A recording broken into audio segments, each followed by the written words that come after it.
9 years ago, Britain made a decision that was supposed to change everything for the better. It was presented as a bold move toward independence, prosperity, and control. But today, if you look closely at the economic data, listen to small business owners, or talk to ordinary families, a very different reality comes into focus. Many households are estimated to be thousands of pounds worse off compared to where the economy might have been. Growth has been slower than expected, trade has become more complicated, and the promise of reducing immigration somehow resulted in record-high numbers. So what actually happened? How did a campaign built on certainty and confidence lead to confusion and regret? If you are new here, welcome to English Highlight. On this channel, we break down major global events in clear, simple English so you can understand not just what happened, but why it matters. We go deeper than headlines and explain the forces shaping countries, economies, and everyday lives. If you care about understanding the world in a smarter way, you are in the right place. To truly understand where Britain stands today, we need to go back in time. This story did not begin in 2016. It began decades earlier, with history, identity, and a unique national mindset. For many European countries, especially France and Germany, cooperation after World War II was about survival and peace. The European project was seen as a shield against future wars.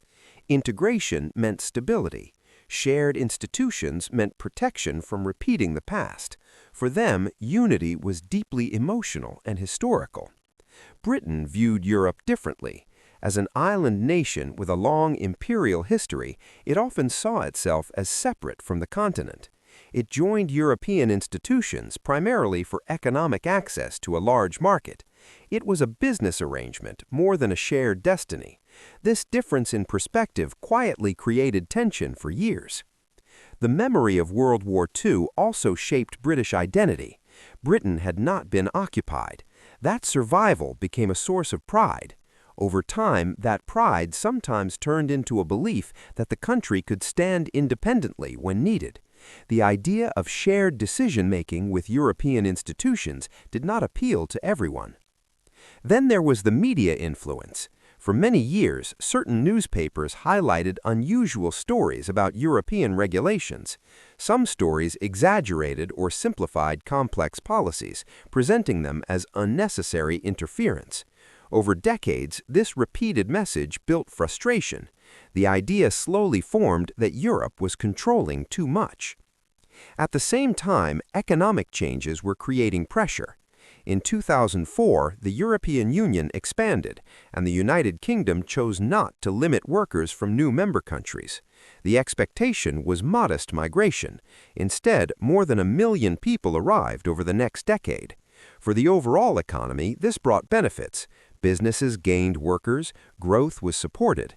However, in some working-class communities already facing job insecurity, rapid change felt overwhelming. Wages were not rising much. Public services felt stretched. Even if migration was not the sole cause, it became a visible symbol of change. Then came the global financial crisis in 2008. Banks were rescued, public spending was reduced, wages stagnated for years. For many families, life felt increasingly difficult. When economic stress combines with cultural anxiety, it creates a powerful political force. By 2016, emotions were strong. The campaign to leave the European Union focused on 3 central promises: control over laws, more money for public services, stronger border management. The message about taking back control was especially effective because it meant different things to different people. Some imagined stronger national sovereignty. Others thought it meant protecting local jobs. Its flexibility made it powerful. There was also the claim that large sums of money sent to Europe could instead fund the National Health Service. While financial contributions were more complex than campaign slogans suggested, the emotional image of extra money for hospitals resonated deeply. Immigration was central to the debate.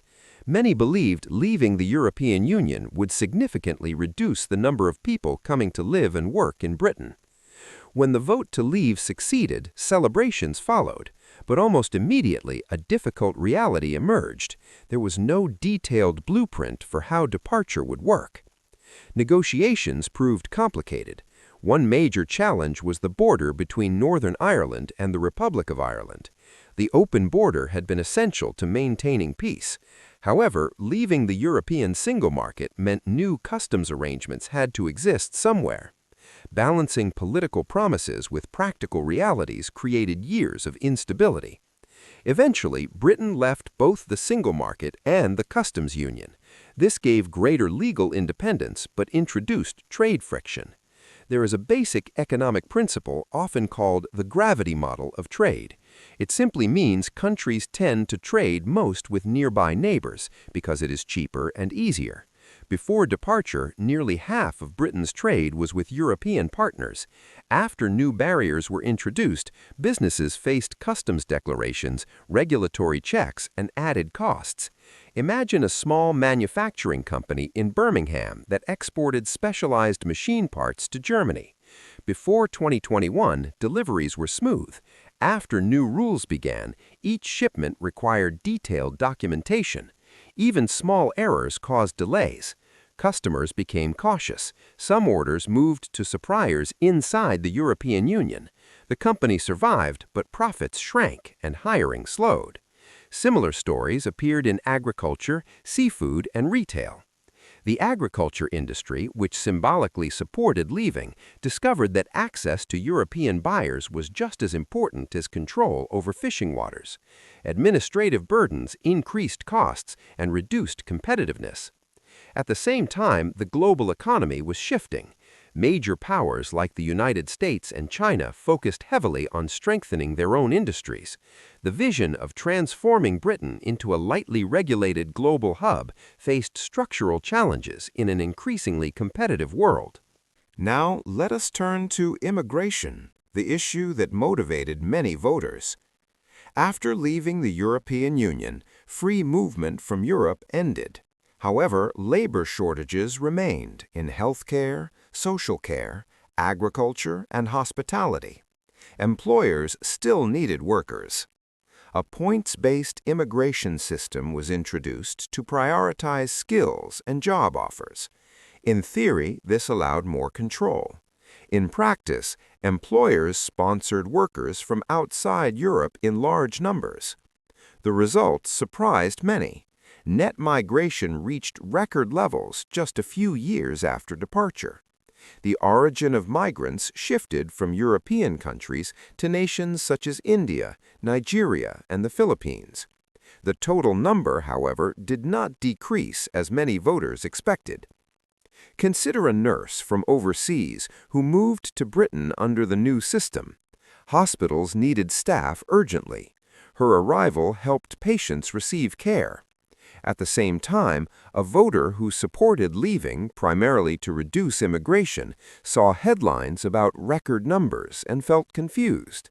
The policy achieved control over the process, but not a reduction in overall figures. This gap between expectation and outcome created widespread regret. Surveys now show that only a small minority describe the decision as clearly successful. Many people support closer economic ties with European neighbors, even if full membership remains politically complex. So what options exist going forward?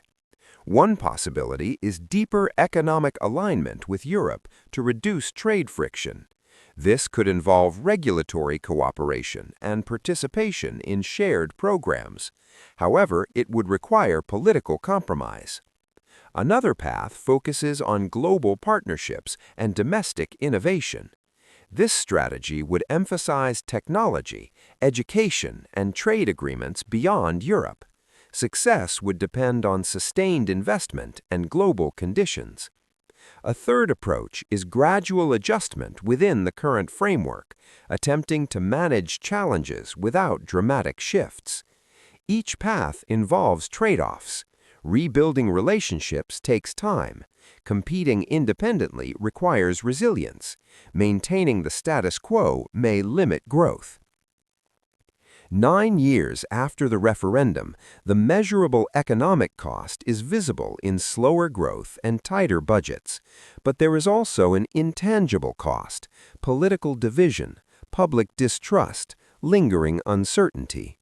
History shows that nations adapt, policies evolve, public opinion changes. The story is not over. Now, I want to hear from you. If you were shaping Britain's future today, which direction would you choose and why? Share your thoughts below.